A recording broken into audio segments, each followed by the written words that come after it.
All right, guys, it's crunch time here on The Jump. The Jazz have made at least 15 threes in 11 straight games. That is a new NBA record.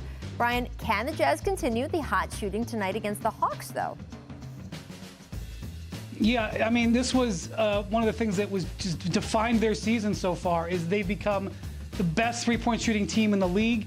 It has fueled their top offense and top defense, and is something that they're really relying on now. And it's not just the notable guys like Royce O'Neal and Bogdanovic have done so well. This is going to be huge for them going forward. This shooting gets contagious. You know, when you get on a team and everyone's hitting big shots, not just your star guys, it gets contagious. This team's going to be a very tough out. I don't see Atlanta stopping their hot shooting tonight, but this is going to be a tough out come playoff time. But could this be somewhere that Zach LaVine or Bradley Beal possibly land? Wow. Boom. Matt Barnes, NBA insider. All right, Dallas Mavericks snapping their 6-game losing streak by beating the Hawks last night. They play the Warriors tonight. This will be the first of 2 games because they're also going to be our ABC Saturday primetime game. So, Matt, do you trust Dallas to keep the momentum going tonight? It's a very quick turnaround for them with travel. Yeah, like I said, they're still trying to find their footing. You know, they've struggled this year with a lot of high expectations. They haven't necessarily lived up to those. I'm interested to see when they start finding their footing. They're not too far out of the 8th spot right now, so we'll see. So big thing for tonight, Porzingis is going to play in the back-to-back for the first time. And the Warriors have no centers. No Kevon Looney, no James Wiseman due to injury. You would think that the Dallas Mavs would be able to take advantage of that. Well, we will see. All right, guys, I want to move over to the Blazers because they have ruled out Dame Lillard, Derek Jones, Jr., Nasir Little tonight. Sorry, I thought Jr. was going to be someone else, and that's confusing. C.J. McCollum, Yusuf Nurkic, Zach Collins, of course, already out with various injuries. The whole point is this leaves Portland with 9 available players tonight. Brian, are they in trouble tonight in Philly? This is tough.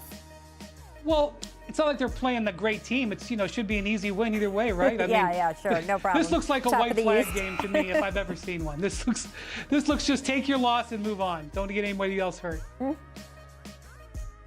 You should be able to just, when in situations like this, you should be able to just say, you guys got this one. We'll see you next time. Take the L. We're good. And Portland, by the way, our Kevin Pelton pointing out earlier today that Portland already had a reduced roster. They were carrying the smallest roster in the league because of certain personnel decisions they've made.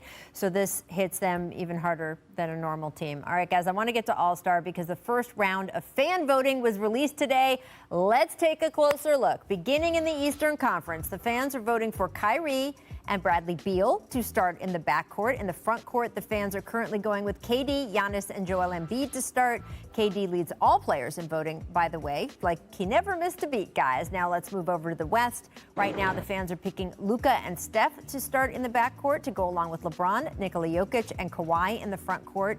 2 interesting things to note here. First of all, LeBron leads all Western Conference players in voting. And Klay Thompson, guys, 10th among West guards, 99,000 votes, despite not playing in a single game in the last 2 seasons. I guess this shows how much Warriors fans love Klay. Everyone loves Klay. Let's not kid ourselves. Matt, first of all, the talent in the league right now is just absurd, which makes All-Star voting kind of fun and interesting. Yes. For years, the Western Conference has been so much tougher, right? A much tougher ticket to make the All-Star team. Is that still true, or is the East actually tougher this year? What do you think? I think it's much more balanced this year, to be honest with you. I mean, it's very top-heavy, but, everyone you listed on your list, I saw your Instagram post today. I mean, everyone is deserving. I think what's going to come down is going to be tough on media and coaches because obviously the popular vote is going to get in, but there's tons of guys like Zach LaVine, Devin Booker, guys that continue to get looked over that puts pressure on you guys and the coaches to get these guys in the game. So the Eastern Conference is going to be some disappointed folks because if you look at it, there's just more good players than there are spots. Zach LaVine is deserving, but I think he's going to be on the outside looking in. Julius Randle, same way. Gordon Hayward, same way. Colin Sexton, same way.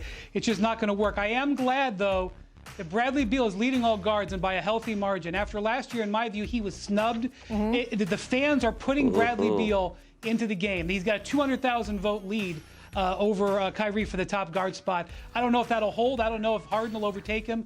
But Bradley Beal's getting in the game this year. But some of those guys in the East, and I'm leaving Jimmy Butler out because of he's been away. Even with Jimmy Butler probably being out, it's too tight in the East. There's going to be a lot of snubs. Yeah, I mean, that race on the East side is tight for the forwards front court center position. And then the West, too, Matt. You mentioned the fans versus the media, players, coaches. Again, the breakdown is fans vote for 50% in terms of who starts. Players actually vote for 25%. Media votes for 25%. And then the coaches pick the reserves. In the West, Matt, right now, Nikola Jokic is starting and Anthony Davis would be on the bench. How would you vote in that race if you were voting right now? That's tough. I mean, AD is obviously great, but so is Jokic. But I would obviously give AD the edge, me personally, plus they're just coming off a championship. But, it's tough. Like Brian said, it's loaded on both sides. And, the games have been great of late. So I'm excited to see what this All-Star game is going to bring us. Brian, where do you see the West shaking out in terms of that top front court? Yeah, Nikola Jokic deserves to be the starter. I hope he is. No offense to AD. Well, we will see.